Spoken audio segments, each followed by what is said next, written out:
if you object to me overseeing the case today.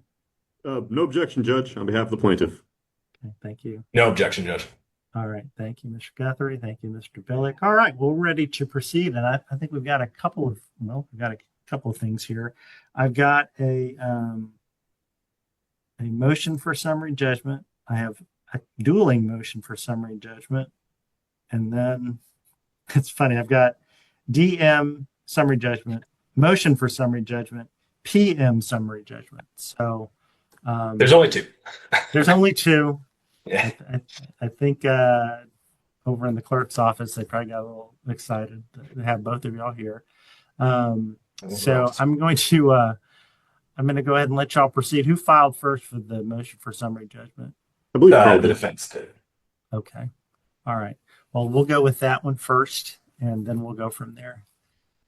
Mr. Guthrie, you may proceed. Thank you, Judge. Judge, we're here today on an issue that the court has applied to various fact patterns several times throughout the year.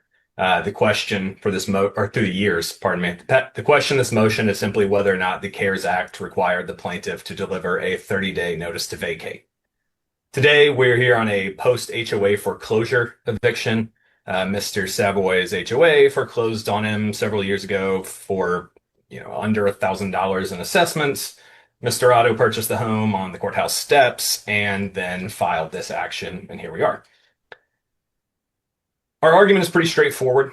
I think there's 4 questions, and from looking at the plaintiff's response, there's only really 2 of them that are being contested. The first question, I think, is whether or not the property is covered by the CARES Act. The property here is a single-family home that has a federally backed mortgage loan.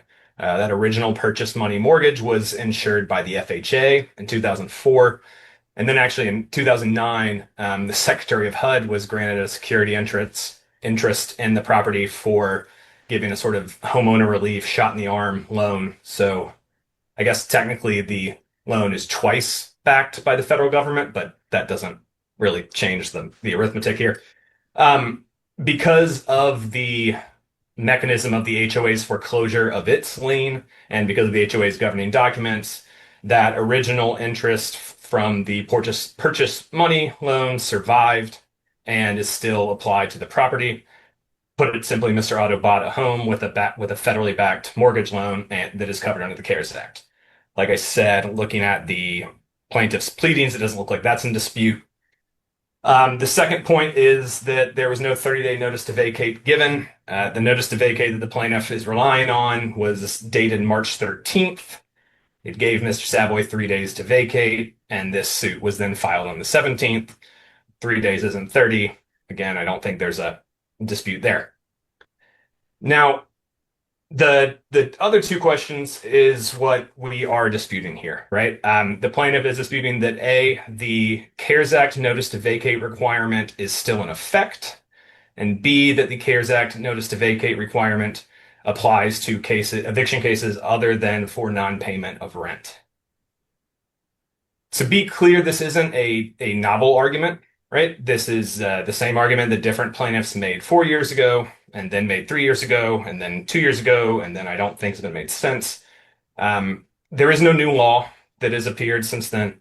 As the plaintiff points out, there are no applicable Texas appellate court opinions that have popped up, and simply there's no to change its interpretation of the plain language of the CARES Act. Section 9058 of the CARES Act, which is what we're looking at, has 3 parts. A, the biggest part by far, is just definitions. It's explaining who's covered and when. Section B is the entitled moratorium, dealt with a 120-day period back in 2020 that put sort of a full stop on non-payment evictions. And then the last section, and the smallest, is subsection C, entitled notice, where the 30-day requirement is created.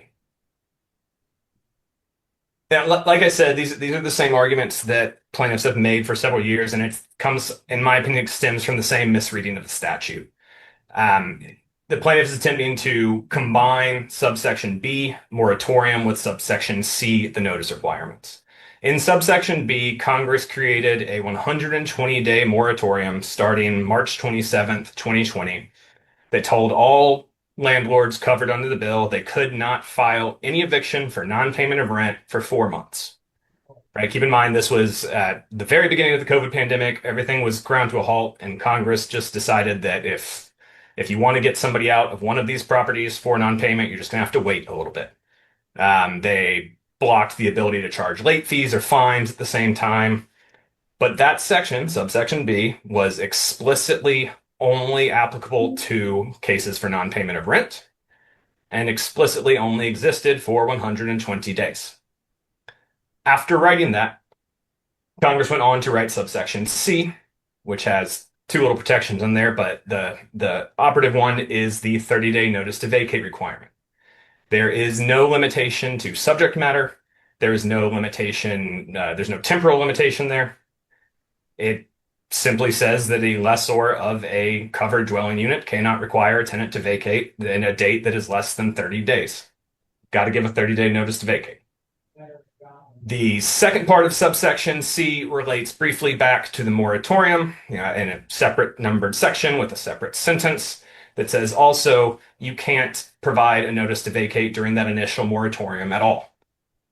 Again, reiterating, if you are trying to evict somebody for non-payment in that 120 days, you just got to wait. The plain language of the CARES Act is just as clear now as it was in 2021, 2022. Congress knew how to put a limit on this. They knew how to put a limit on the time, and they chose not to.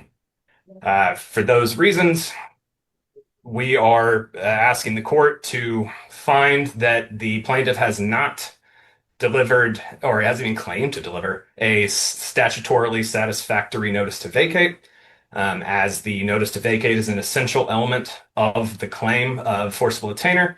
They cannot prove their case. And for that, we're asking the court, we believe summary judgment is proper at this point. This doesn't need to go to a jury. This is a question of law. And that we're asking that the court issue judgment that the plaintiff take nothing from its suit. All right. Anything else? No. All right. Mr. Billick. Judge, our response is pretty straightforward. It's our opinion that the CARES Act does not apply. I got to give Carl credit. I think it's a very creative argument. It's the first time I've ever seen it. I would say it is novel.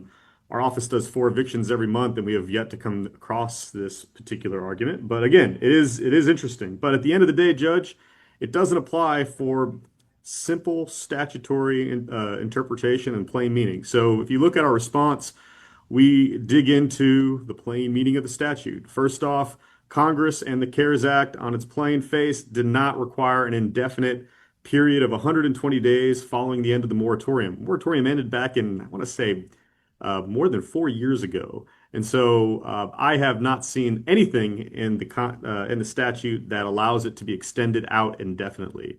Moreover, the plain reading of the statute is clear that the 30-day notice is only for non-payment of rent cases. I'll be fair, and Carl can jump in if I'm wrong. I looked for a while. I couldn't find a single case where the court has ruled on this issue, like a third court of appeals or a 14 court. I'm not aware of any. I did find some briefing. I think maybe that argument might be pending in some jurisdiction, but so I'm relying heavily on the plain meaning of the statute. And I've read that thing up and down. You got to look at it as a whole, and there is no requirement for the 30 days to go outside the realm of a non-payment of rent case. And in this situation, we're dealing with the post-foreclosure eviction arising out of an HOA sale. And so, yes, it is true. My client did not provide a 30-day notice. Our opinion is that we did not need to, that we only needed to provide the minimum of 3 days, which was done here. And as we'll get into my motion in a moment, it was done via regular mail, certified mail, and hand delivery, which I also understand that's a point of contention. But at the end of the day, Judge, I think the court just needs to do a plain reading interpretation of the statute itself. And I think it's obvious that it doesn't apply. All right. A reply, Mr. Guthrie, anything? Just briefly, Judge, I agree with Mr. Billick. Like we said, there hasn't, and I'm sure the court's aware, there is no Texas appellate law on this issue. I will say, in response to the subject matter limitation, it's the same argument that we had 4 years ago. Congress had the ability to limit this. They did in other sections, and they chose not to limit it here. The largest part of this act is the largest part of the bill we're looking at is the definition section, right? The thing Congress was most concerned with was who was covered, and it is voluminous. It is any property that's ever touched subsidized rentals, any property that has a federally backed mortgage loan, both single family and multifamily. That's what they were concerned with. The notice requirement is very clear cut and has no limitations in there. In response to just the survival of the requirement past the moratorium, I would point out that Congress has some members of Congress have introduced bills in 2023 and in 2024 specifically trying to get rid of that CARES Act notice requirement. There was a House bill in 2023 and then a Senate bill introduced in 2024. None of that would be necessary if the notice requirement wasn't still in effect. So I think Congress agrees with the court and that the CARES Act applies here. All right, thank you. Ms. Billick, anything else, or are we going to move to yours? No, that's it, Judge. I think it's Okay. yeah. All right, so we've got that one. I've marked that off that I've heard that one. And so, Mr. Billick, you're up to bat on yours. Yeah, Judge, as Carl mentioned earlier, or I guess Mr. Guthrie, apologies. As he mentioned earlier, we're here. I know both of you by first name, so I'm good. Okay, good deal. The action before you arises out of a post-foreclosure eviction, as we mentioned before. And so my client is seeking possession of real property located at 5504 Delta Post Drive in Austin, Texas, 78724. As the court is well aware, the burden of proof lies on my client to provide four things, well, technically five. The first one is my client has to show that he is the owner of the property, and we have done so by introducing a certified copy of the deed. Second, my client has to show that the defendant occupied the property at the time of foreclosure. In the context of summary judgment, the best way to show that, as the Court of Appeals has held, is to show either a deed of the defendant when he owned the property beforehand, or the association, in this case, the HOA's declarations. And in this case, we provided both just to make sure it was clear. The third, we have to show that the foreclosure was of a lien superior to Mr. Savoy's right of possession. Normally, in a post-residential eviction under a mortgage, you would show a deed of trust. Here, in order to satisfy that burden, we have to provide a copy of the association's declarations, which has also been provided by the court, and I believe even a certified true and correct copy, showing that the HOA, in a situation where if you have an owner of a property who falls behind on their assessments, they can exercise their remedies, which includes foreclosure. The next element my client has to show is the statutory sufficient written demand for possession. I believe that's what Carl's client is contesting today. There's not really an issue on the other, and that is whether or not the 3-day notice was provided. I'll get to that here in just a second. The final item is the defendant refuses to vacate. By virtue of us being here today, the fact that he's filed a response and an MSJ contesting the very possession is sufficient to show that he has not vacated the property. So let's focus on that last element, the notice to vacate. Indeed, my client provided a statutory written notice to vacate 3 days, not 10, so we're not seeking our attorney's fees today or at all. But in the context of the 3 days, as this court knows, you have to provide notice of the 3 days one of several ways: regular mail, certified mail, or personal delivery. And personal delivery can be perfected either by actually physically handing it over to the tenant, or giving it to someone who's over the age of 16, or if you have access to the property, opening up the front door and affixing it on the inside of the door. In this case, my client, the evidence shows that he provided all three. It's pretty customary for my clients to do that, and that way it is abundantly obvious that notice was provided. Here, Mr. Guthrie has conveniently gotten a declaration from his client where he says, "I didn't get it." I find that hard to believe, but again, I'm sure Carl's got to take his client's word for that. But the affidavit, or I guess the declaration, I guess he used the declaration here, was that Mr. Savoy is allegedly claiming that he never got a copy of the notice. As the court is well aware, Texas provides the mailbox rule. And so essentially, with respect to a notice sent by regular mail, it's well settled that when a letter properly addressed, postage prepaid, is mailed, there exists a presumption that the notice was duly received by the addressee. And I'm sure Carl's going to point out here in a minute and say, yes, that's the presumption, Judge, but we get to rebut that presumption and show you that my client disagrees.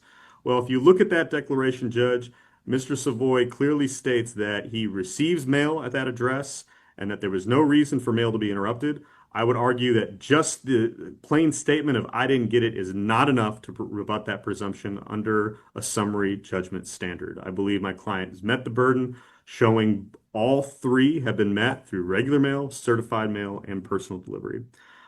Before I rest, Judge, I'll just say one last argument.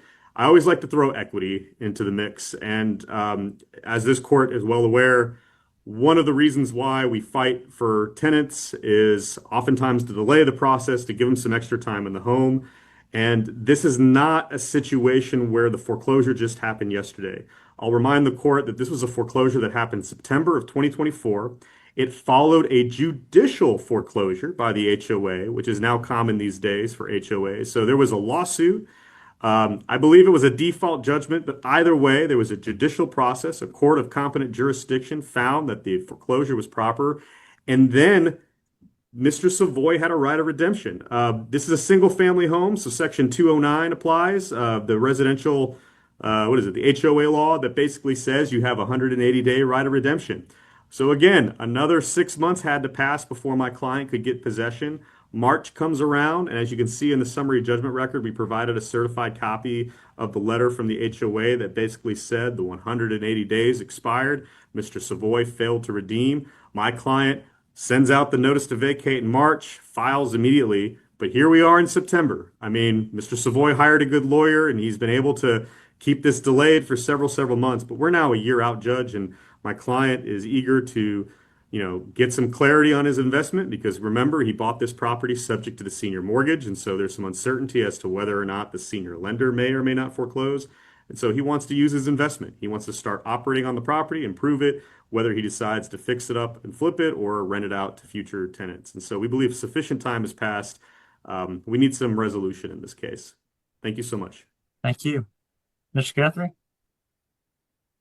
All right, Judge, this one might even be briefer. As the court is aware, frankly, in motion for summary judgment, the defense gets the easier hill to climb. Our job is to punch out one card of that house of cards where the plaintiff has the unenviable position of having to prove their entire case. So here it's the same thing. We've got to punch out one element, and Mr. Billick was right. We're only swinging at one, and that is the alleged delivery of the notice to vacate. I'll use the same wording. The plaintiff filed a motion where conveniently they have an affidavit from their client claiming that he just did everything right. So yes, we have an affidavit in response pointing out that this notice was not delivered. In addition to that, we also have the information from the United States Postal Service attached to our response, showing that not only was that certified mail never delivered, but there wasn't even an attempt at delivery until about 2 days later. Now, look, if the post office delayed it by 2 days and ruined everything here, that's not Mr. Otto's fault, but that's not what we look at when we're looking at delivery of the notice to vacate. There is no harm analysis applied. That's even a trial argument, right? The main issue here is that, yes, there is a presumption of delivery until there is evidence that it has not been delivered, until there is evidence that the presumption cannot be met. The presumption itself is not evidence. And I'm going to quote one of the cases it was cited in the case, actually, that the plaintiff threw up there. The presumption is not evidence, and it vanishes when opposing evidence is introduced that the letter was not received. Mr. Savoy, in his declaration there, tells the court that the only notice that showed up at his property was taped outside a screen door. He mentions that the Postal Service often has issues delivering mail properly to his home versus an address behind his home. And he makes the statement that he didn't get a notice in the mail, period. It's a really high burden for the plaintiff to jump here. And the point is, this is a genuine dispute of material fact. Mr. Billick, pointed out that, or Mr. Billick, highlighted that it's a credibility question, right? We've got the plaintiff saying it was delivered, the defendant saying it didn't. That's the purview of the court, or that's the purview of the jury, rather, to hear. The plaintiff summary judgment on the plaintiff's behalf is not proper here. I am going to completely ignore the equity arguments, and we're just going to ask that the court deny the plaintiff's motion for summary judgment. All right. Thank you. Mr. Billick, anything else? Nothing else, Judge. Thank you. All right. All right. So I'll since y'all have graciously given me two summary judgment motions that you want to have kind of cleared up and said decide where else y'all are going to go on this. I'll take it under advisement. Big shock there. But it won't take me long. Since all this has happened, has there been any additional notices provided to the defendant, like a restarting of all this, or no?